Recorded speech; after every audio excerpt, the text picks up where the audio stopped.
You mentioned this deliberate misunderstanding of gold. What do you mean by that? Who gains from it, and why is there, let's say, an effort to cause that misunderstanding? So let's because it's really important. Again, just take the last 24 years. Gold has outperformed the S&P. It's certainly held its value more than the US dollar.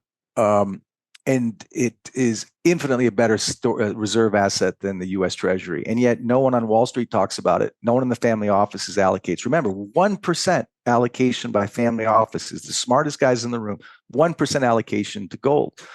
Why? Because it's a barbarous relic when it's outperformed all other asset classes. Now, at least risk assets. So you got to ask, well, that can't just be a coincidence. 25 years of outperformance and still no one touches it. Couple of things. And again, Eastern Austrian economists and Eastern investors that I talk to see through this, but the West doesn't. And I think, because they're not educated to think that way. But I also will argue it's a deliberately misunderstood asset.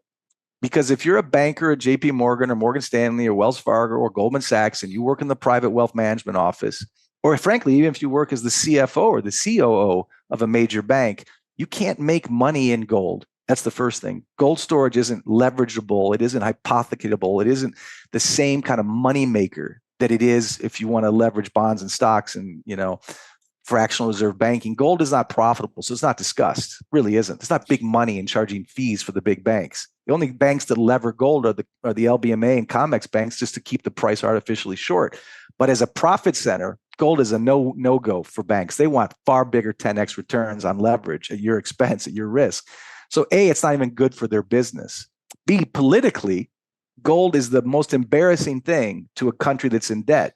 And that is why the moment that we got off the gold reserve, the gold-backed currency in the early 70s and 71, that, Kissinger and Burns and Volcker later, what was their biggest concern when they came into the FOMC or when they came into the Eccles building every day? What's the gold price? What's the gold price? Because if the gold price goes too high, that means the US dollar is embarrassed. It means the US dollar isn't trusted. There's no incentive to talk about gold in the West. Politically, it's an extremely embarrassing, toxic topic for a country that's in debt. Now, I'm sorry, it's not a conspiracy theory, but Washington, D.C. and the Federal Reserve are tied at the hip to the two big failed banks.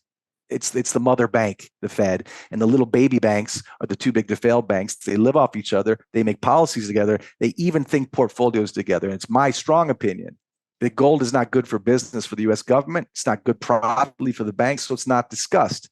They don't want massive demand for gold.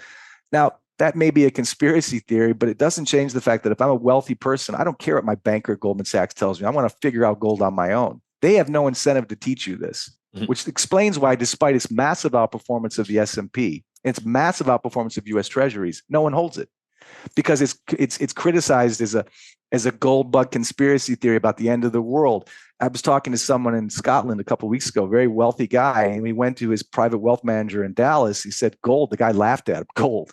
It's so condescending. It's so ignorant. And look, I didn't grow up in my mother's basement doing Google searches to understand gold. I was a hedge fund manager. I worked in banks. I ran a family office. I understand gold. I don't laugh at it. Doesn't mean it's the only thing you should own. Doesn't mean speculation doesn't have its place. But the fact that these RIA industrial complex banking private wealth managers laugh at gold is an insult to the person they're across the table from. That's not being a fiduciary. That's being a salesman for your industry. And again, I don't think they're evil.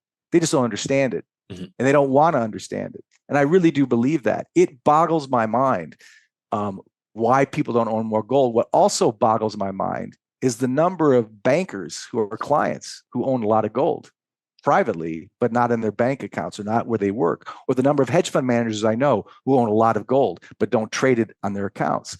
So there's what they say and what they do.